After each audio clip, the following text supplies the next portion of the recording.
আমাদের প্রোটোকল হচ্ছে জনগণ। এই যে এত বন্ধুবান্ধব, এত ধরনের মানুষ এই জায়গাটাতে, তাদের সঙ্গে যে গল্প করার যে মজা, সেই মজাটা এই ঢাকা বিশ্ববিদ্যালয়ই আমাকে সব থেকে পূর্ণাঙ্গভাবে দিতে পেরেছিল। ঢাকা বিশ্ববিদ্যালয় আমার জন্য একটা আবেগের জায়গা। আমি যখন ডাকসুতে সমাজসেবা সম্পাদক ছিলাম, সে সময়টাতে আমার এই ডাকসু ভবন থেকে জিয়া হলে আমার হাঁটার যে গতি, তাতে 5 মিনিটের বেশি সময় লাগার কথা নয়, কিন্তু আধা ঘন্টা, 1 ঘন্টা, 1.5 ঘন্টা সময়ও লাগতো শুধু ডাকসু ভবন থেকে হেঁটে আমার জিয়া হল পর্যন্ত পৌঁছাতে। কারণ মানুষের সাথে আমার কথা হতো, আমি মানুষের সাথে গল্প করতে খুবই পছন্দ করি। আমাকে যখন হল থেকে পিটিয়ে বের করে দেওয়া হয় 2018 সালে কোটা সংস্কার আন্দোলনের সময়টাতে, ওই সময়টাতে আমি শুধুমাত্র এই কারণেই কান্না করেছিলাম যে আমি হলের বাইরে গিয়ে কার সাথে গল্প করবো, আমার গল্প করার মানুষ কোথায়। আমি এমনও হয়েছিল, আমি যাকে নিয়ে খেতে বসেছি হলের ক্যান্টিনে বা বেসে, তিনি খেয়ে উঠে গেছেন, তারপর আরেকজন খেতে বসেছেন, তার সঙ্গে গল্প হয়েছে, তিনিও উঠে গেছেন, তৃতীয় জনের সঙ্গে গল্প করতে করতে শেষমেশ আমি খাওয়াটা সমাপ্ত করতে পেরেছি।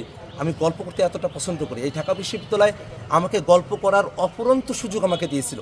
কারণ এই ঢাকা বিশ্ববিদ্যালয়ে একেবারে গোটা বাংলাদেশের সকল প্রান্তের মানুষেরা আছেন, সকল চিন্তার মানুষেরা আছেন, আস্তিক নাস্তিক, ডানপন্থী বামপন্থী, যারা ক্যারিয়ারকে উন্নত করতে চায়। বিকাশ পেমেন্টে 10,000 টাকার বেশি অফার, শপিং চলছে তো।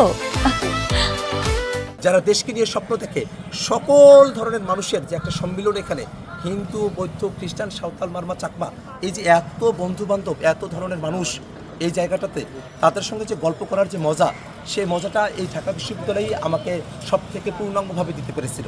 আমি সেই জন্য ঢাকা বিশ্ববিদ্যালয়ের কাছে আমার কৃতজ্ঞতা। এবং বস্তুত আমাদের প্রোটোকল হচ্ছে জনগণ। আমাদের প্রোটোকল আসলে আমরা জানি যে আমাদের যে নিরাপত্তার কথা বলা হয়, আমরা নিরাপত্তা ঝুঁকিতে সবসময়ই থাকি। এই নিরাপত্তা ঝুঁকির মধ্য দিয়েই আমরা এত বড় হয়েছি।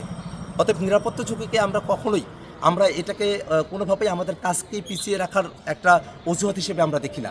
আমরা কখনোই থেমে থাকবার পাত্র নই।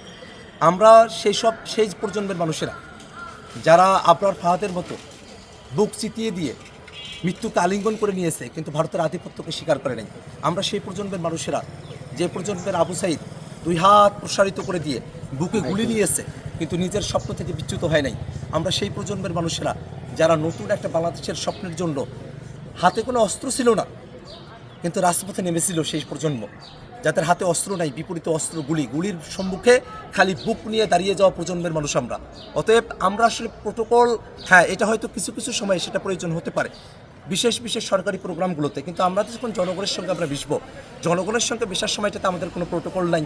জনগণই তখন আমাদের প্রোটোকল, জনগণই আমাদের নিয়োগকর্তা, জনগণই আমাদের সমস্ত বিষয়াদির জবাবদিহিতা গ্রহণকারী, জনগণই আমাদের জন্য শেষ আশা ভরসার জায়গা, জনগণই আমাদেরকে সামনের দিকে এগিয়ে নিয়ে যাওয়ার প্রত্যয়, জনগণের কাছে আমাদের সকল ধরনের দায়বদ্ধতা। অতএব সরকারি যখন ব্যাপারগুলো থাকবে, সেই সময়গুলোতে অবশ্যই সরকারি একটা প্রোটোকল আপনাকে মানতেই হবে। তখন হয়তো প্রোটোকল থাকতে পারে, কিন্তু জনগণের সঙ্গে যখন আমরা মিশে যাব, সে সময়টা আমাদের প্রোটোকল আমাদের জনগণ, যাদের কাছ থেকে আমরা বৈধতা নিয়ে সংসদে গিয়েছি, যাদের কাছে বৈধতা নিয়ে আমরা বাংলাদেশের রাজনীতি করতে চাই, যাদেরকে সাথে নিয়ে বাংলাদেশের স্বাধীনতা সার্বভৌমত্বকে আমরা চিরতরে অক্ষুণ্ণ রাখার জন্য আমরা জীবন বাজি রেখে আমরা কাজ করতে চাই।